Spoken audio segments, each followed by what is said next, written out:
오래전인데 제가 저 삼본에서 목회하는 제 친구 목사님을 찾아갔더니 그 교회 현관에 아주 예쁜 빨간 프라이드 승용차가 주차되어 있는 거예요. 그리고 그 승용차 본넷에는 둥그런 꽃다발이 올려져 있는 거예요. 도대체 어느 교인의 차인데 이렇게 현관 앞에다 주차를 해놓고 또 본넷 위에 둥그런 꽃다발은 또 뭔가. 그래서 가까이 가봤더니 경품차였습니다.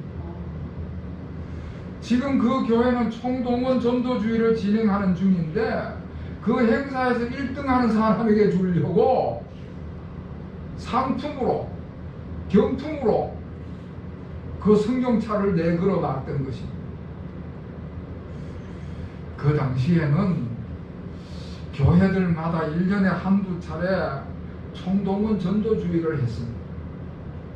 총동원 전도주의를 하면은 많은 상품을 내걸기도 하고 전도왕을 뽑아가지고 시상식을 행하기도 하는 것이죠. 그러면 온 교우들이 서로 좋은 성적을 내고자 전력을 다해서 전도를 하는 것입니다. 그런데 이 전도 열기가 달아오르게 되면은 전도의 경쟁이 불붙으면은 투기와 분쟁도 일어나는 경우가 있습니다.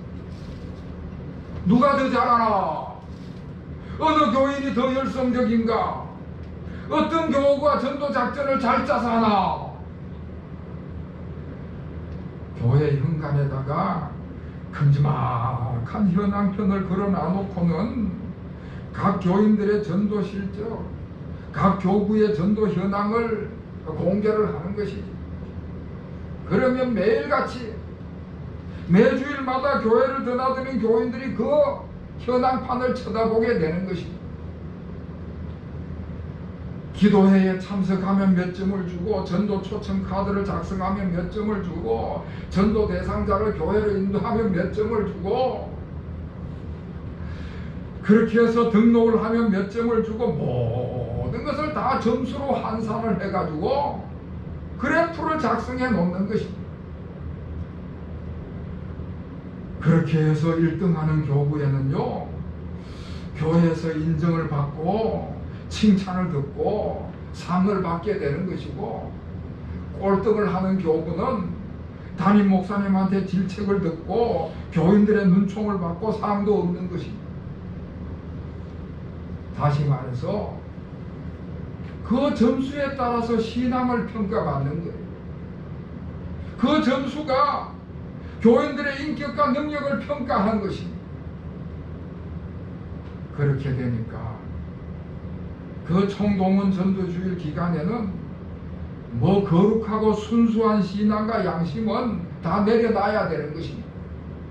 온갖 수단과 방법을 다 동원해서 점수를 많이 받아야만 되는 것입니다. 그렇게 가열되다 보니까 감정이 상하게 되고 부정적인 방법이 동원이 되는 것입니다. 심지어 어떤 사람은 돈이나 물질을 동원해 갖고 사람을 끌어모으는 것입니다.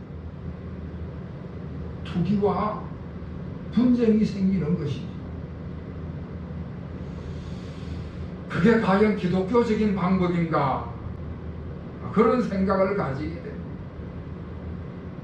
그런데 그렇게 해서 총동원 전도주의를 다 마치게 되면은 새신자들이 여러 명이 생기는 것입니다. 그런 가운데서도 훌륭한 전도인이 만들어지게 되고, 또 아주 귀한 전도 간증을 듣게 되고 대외적으로 활동을 하게 되는 그런 유익한 점들이 많이 생겨나게 되는 것입니다. 오늘 본문 말씀에 보면은 15절 말씀에 사도 바울이 이와 비슷한 이야기를 합니다. 어떤 이들은 투기와 분쟁으로 어떤 이들은 착한 뜻으로 그리스도를 전파한다. 그러니까 사도 바울 당시에도 그리스도를 전파하는데 투기와 분쟁이 일어났었다 하는 이야기를 하고 있습니다. 지난 주일에도 제가 사도 바울의 이야기를 하면서 빌립보서를 가지고 말씀을 나눴습니다.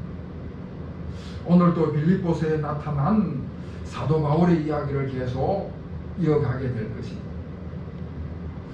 사도 바울이 아무 죄도 없는데 억울하게 체포가 돼가지고 저 로마 감옥에 갇히게 됐습니다. 체포가 되기는 예루살렘에서 체포가 됐는데 여러 경로를 거쳐가지고 로마 감옥으로 가게 되는데 엄청난 고생을 해서 로마 감옥에 갇히게 되는 것입니다.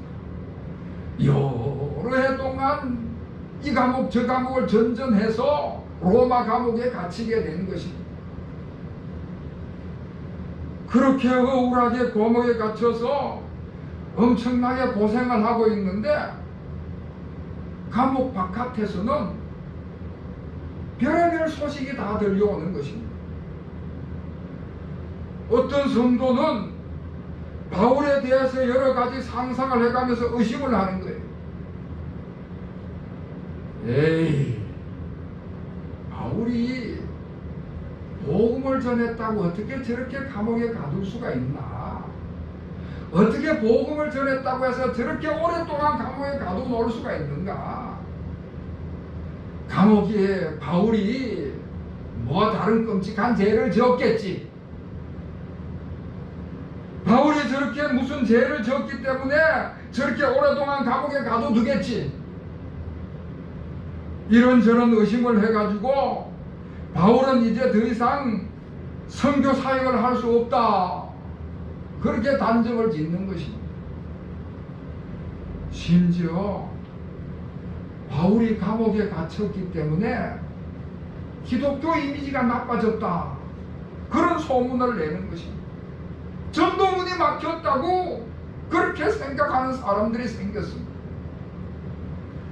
그런가 하면 어떤 사람들은 바울이 저렇게 감옥에 갇혔기 때문에 지레 겁을 먹는 거예요. 복음 전하다가 감옥에 갇혔으니까 나도 괜히 전도한다고 나섰다가 나도 체포가 돼서 감옥에 갇히면 어떻게 하나. 그런 걱정을 하는 사람들이 생겨났습니다. 그러면서 부정적인 사람들은 사도 바울이 감옥에 갇혀서 활동을 하지 못하게 되니까 이제는 기독교가 위축이 되고 복음 전파가 중단될 것이다. 그렇게 낙심을 하는 거예요. 그런데 오늘 12절 말씀에 보면은 사도 바울이 뭐라고 말씀을 하는가 하면은 도리어 잘됐다. 그런 이야기를 합니다. 여러분 12절 말씀 우리 다 같이 읽겠습니다. 시작. 형제들아, 내가 당한 일이 우리와 복음 전파의 진절이 된 줄을 너희가 알기를 원한다. 아멘. 바울은 자기가 감옥에 갇혀서 사역을 못하는 것이 도리어 잘됐다. 도리어 복음 전파에 진전이 됐다. 그렇게 이야기를 합니다. 그러면서 14절 이하에 쭉 하는 이야기가 뭔가 하면은 어떤 사람은 순수한 동기로 열심히 복음을 전파하는 반면에 어떤 사람은 순수하지 못한 동기로, 다시 말해서 투기와 분쟁으로 복음을 전파했다. 그런 말씀을 하고 있습니다. 총동원 전도주의에 온갖 수단과 방법을 동원해서 더 많은 점수만 받으면 된다. 감정이 상하든지 이기적인 방법을 동원하든지 사람만 끌어모으면 된다. 그런 식의 이야기를 하는 것입니다. 먼저 순수한 동기로 복음을 전파하는 사람들이 있었습니다. 여러분, 이런 사람들, 이렇게 순수한 동기로 복음을 전파하는 사람들, 이런 사람들이 열심히 복음을 전파하기 때문에 복음 전파에 아주 큰 진전이 있게 되는 것이죠. 특히 사도 바울이 감옥에 갇혀 있는 그 이유가 서서히 알려지기 시작을 했습니다.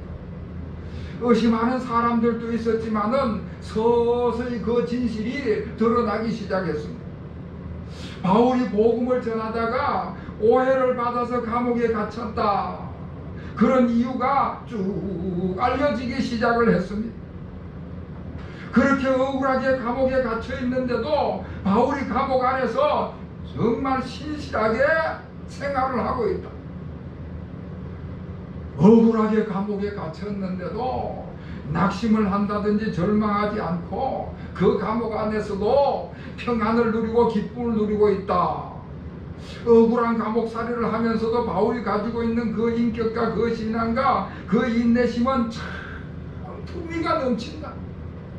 그래서 감옥 안에서 다른 죄수들에게도 복음이 전하여주고 그 복음이 간수들과 감옥 바깥에까지 복음이 전해지고 있다는 그런 사실이 전해지기 시작을 했습니다. 그런 사실이 알려지면서 모든 성도들이 이제 다시 바울을 신뢰하는 것이죠. 바울이 무슨 죄가 있어서 감옥에 갇힌 것이 아니고 아무 죄도 없이 감옥에 갇혔지만은 감옥 안에서도 당당하게 생활할 뿐만 아니라 겁없이 담대하게 복음을 전한다. 그런 소식을 듣고 사람들이 용기를 얻어서 더욱더 바울을 존경하고 신뢰를 하는 것입니다. 그러면서 복음의 확신을 가지고 용기 있게 복음을 전파해 나가는 것이지. 그런 사람들은요, 이제는 뭐 체포될까봐 겁을 낸다든지 감옥에 갈까봐 겁을 낸다든지 그런 이런 것 없이 열심히 복음을 전하는 것입니다. 자, 이렇게 대다수의 성도들은 그런 순수한 마음으로 복음을 전하는데, 그런 중에 일부의 소수의 사람들이 순수하지 못한 동기로 복음을 전파했다. 15절 말씀에 투기와 분쟁하는 마음으로 그리스도를 전파하는 사람들도 있었다, 그렇게 지적을 하고 있습니다. 이건 무슨 말인가 하면요, 이런 사람들은 바울을 추종하거나 바울을 좋아하는 사람들이 아닙니다. 바울을 시기하는 사람들입니다. 이런 사람들은 바울이 선교 여행을 다니면서 복음을 전파하면서 많은 사람들에게 인기를 얻으면서 많은 사람들이 바울을 사도로 인정을 하면서 바울을 추종을 하니까 그걸 시기하는 사람, 그걸 시기하는 사람들입니다. 많은 사람들이 바울을 존경해서 바울을 따라가니까 저 사람들은 바울파다, 바울이 파벌을 만들어서, 바울이 어떤 세력을 만들어서 그래서 바울파다, 그리고 시기하는 사람들입니다. 그러면서 질투하는 마음이 생겨나가지고는 바울이 저렇게 전도를 해서 많은 사람들이 주변에 모여서 바울파를 만들어서 인기와 명성을 얻으니까 나도 복음을 전해가지고 인기를 좀 얻어야 되겠다, 나도 복음을 전해서 나도 명성을 좀 높여야 되겠다, 이기적인 마음으로, 인간적인 마음으로 자기 파벌을 만들기 위해서 열심히 복음을 전하는 것입니다. 자기 인기와 자기 세력 확대를 위해서 경쟁하는 마음으로 열심히 복음을 전했다. 심지어 17절 말씀을 보면은 바울을 더 괴롭게 할 줄 알고 바울을 더 괴롭게 할 줄로 생각하여 그 순수하지 못한 다툼으로 그리스도를 전파했다는 것입니다. 바울이 지금 감옥에 갇혀 있으니까, 감옥에 갇혀서 복음을 전하지 못하니까, 이럴 때 바울이 감옥에 갇혀서 복음을 전하지 못할 때 내가 더 열심히 복음을 전파해서 내 인기를, 내 명성을 더 높여야 되겠다, 그런 경쟁심에서, 질투심에서 복음을 전했다는 것입니다.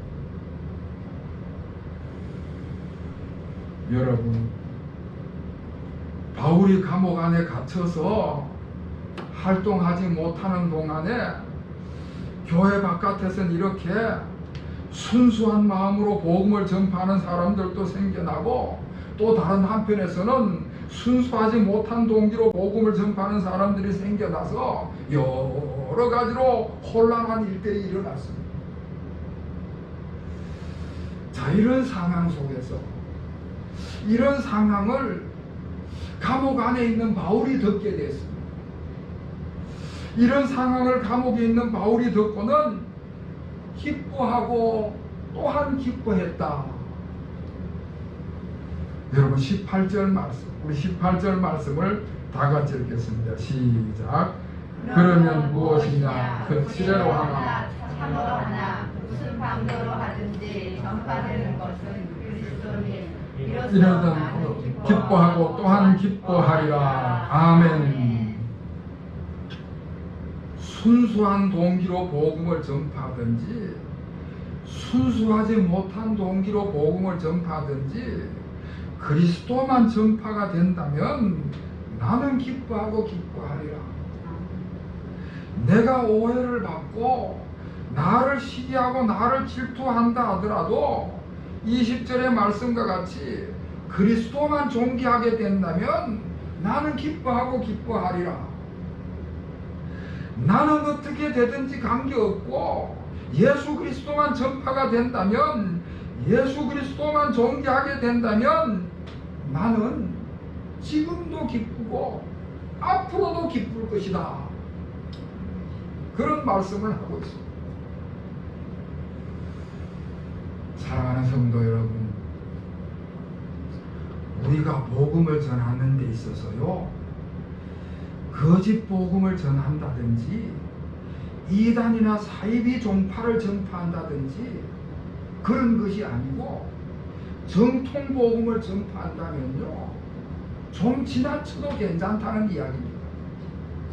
좀 지나친 방법으로 경쟁을 해도 된다는 이야기입니다. 전도왕이 되어보겠다고 돈이나 물질을 동원해서 사람들을 교회로 인도하는 것은 얼마든지 애교로 봐줄 수가 있는 것입니다. 상품을 내걸고 전도 현황판을 만들어서 경쟁을 부추기고 시상식을 해서 차별화를 했다 하더라도 그것이 거짓 복음이 아니고 이단이나 사이비를 전파한 것이 아니면은 잘못된 것이 아니라는 이야기죠. 그런 과정을 통해서 교회를 안 나오던 사람이 교회를 나오게 되고 불신자들이 새신자들이 되어서 구원을 받게 된다면 그거는 구원 사역에 있어서 아주 유익한 것이라는 말씀입니다. 오늘 말씀에 이 사도 바울의 관점은 오직 예수 그리스도의 복음 전파되는 그것에다가 초점을 맞춘 것입니다. 사도 바울은 자기의 기쁨을 예수 그리스도에게다 두고 복음 전파에다가 두고 사람들의 생명이 구원받고 하나님 나라가 확증나는 데다 두고 그것에다가 기쁨을 맞춘 것입니다. 심지어 20절 이하의 말씀을 쭉 읽어보면요, 바울이 뭐라고 그러는가 하면은 자신은 살든지 죽든지 그리스도만 존귀하게 되면은 가장 크게 기뻐하겠다고 선포를 하는 것입니다. 여러분, 제가 오늘 왜 이 말씀을 이렇게 전하는가 하면요, 지금 우리 한국 교회가 코로나로 인해서 많은 어려움을 겪고 있지 않습니까? 그러다 보니까 이런 어려움으로 인해서 한국 교회가 정체되고 침체될 것이다. 그렇게 많은 사람들이 우려를 나타내고 있습니다. 그러나 여러분, 절대 그럴 수가 없습니다. 물론 지금 한국 교회가 어려움을 겪고 있는 것은 기정사실이지만은 그렇다고 해서 한국 교회가 무너지고 그런 것은 절대 아닙니다. 낙심해서는 안 된다는 이야기입니다. 왜냐하면은 이 모든 세상사, 이 모든 인생사, 이 모든 세상사와 인생사 서 안에는 이 역사를 주관하시는 하나님의 구속사가 있기 때문에, 하나님의 구원의 역사가 작용하고 있기 때문에 그런 것입니다. 우리가 성경책을 쭉 읽어보면은 성경 속에 나타난 하나님의 구속사가 온 인류의 역사 속에 쭉 흐르고 있는 것을 볼 수가 있습니다.